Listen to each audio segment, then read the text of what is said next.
2023 DC books publish ചെയ്ത തീർത്തും വ്യത്യസ്തങ്ങളായ കഥകളുടെ സമാഹാരമാണ് KN പ്രശാന്തിൻ്റെ പാതിരാലീല. പക്ഷേ അതിലെ ഒരു പൊതു ഘടകം എല്ലാം രാത്രിയുടെ ദുരൂഹത നിറഞ്ഞ കഥകളാണ് എന്നതാണ്.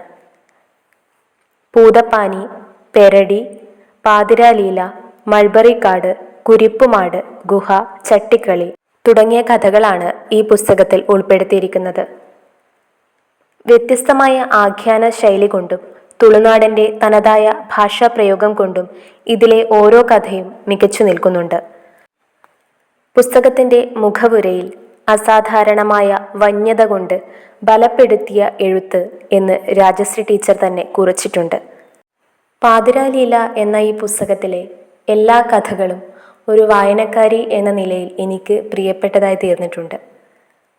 പുസ്തകം വായിച്ചു കഴിഞ്ഞപ്പോൾ കുറേ ചോദ്യങ്ങളാണ് ഇപ്പോഴും മനസ്സിൽ ബാക്കിയായി നിൽക്കുന്നത്.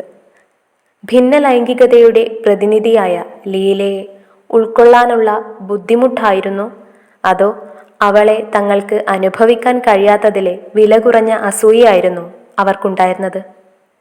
കുരിപ്പുമാടത്തിൽ നിന്ന് കേൾക്കുന്ന ആ ശബ്ദം സത്യമോ മിഥ്യയോ? ഇരട്ടകളിൽ ആരോടായിരുന്നു അവന് പ്രണയം? ആരാണ് യഥാർത്ഥത്തിൽ മരിച്ചത്? അങ്ങനെ കുറേ ചോദ്യങ്ങൾ. മകേശൻ്റെ വാക്കുകളാണ് ഇപ്പോൾ ഓർമ്മ വരുന്നത്. പകലിന് എന്ത് കഥയില്ലതിടാ, രാത്രിക്കല്ലേ കഥ? ശരിയാണ്, രാത്രിക്കാണ് കഥകളുള്ളത്. രാത്രിയിലെ കഥകളാണ്, രാത്രിയിലെ കാഴ്ചകളാണ് നമ്മൾ അറിയേണ്ടത്, കാണേണ്ടത്. അതുകൊണ്ടായിരിക്കാം ഉറക്കം നഷ്ടപ്പെടുത്തി ദുരൂഹമായ ഈ ചോദ്യങ്ങൾ എൻ്റെ രാത്രികളെ നിരന്തരം വേട്ടയാടുന്നത്.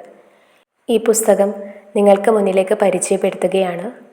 വായിച്ചു കഴിയുമ്പോൾ എന്നെപ്പോലെ ഒത്തിരി ചോദ്യങ്ങൾ നിങ്ങളുടെ മനസ്സിലും നിറഞ്ഞു നിന്നേക്കാം.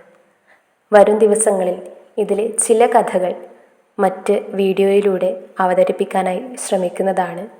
പുതിയ കഥകൾ വായിക്കാൻ ഇഷ്ടപ്പെടുന്നവർക്ക്, വായനയെ സ്നേഹിക്കുന്നവർക്ക് ഈ പുസ്തകം ഇഷ്ടപ്പെടുമെന്ന് കരുതുന്നു. KN പ്രശാന്തിൻ്റെ പാതിരാലീല.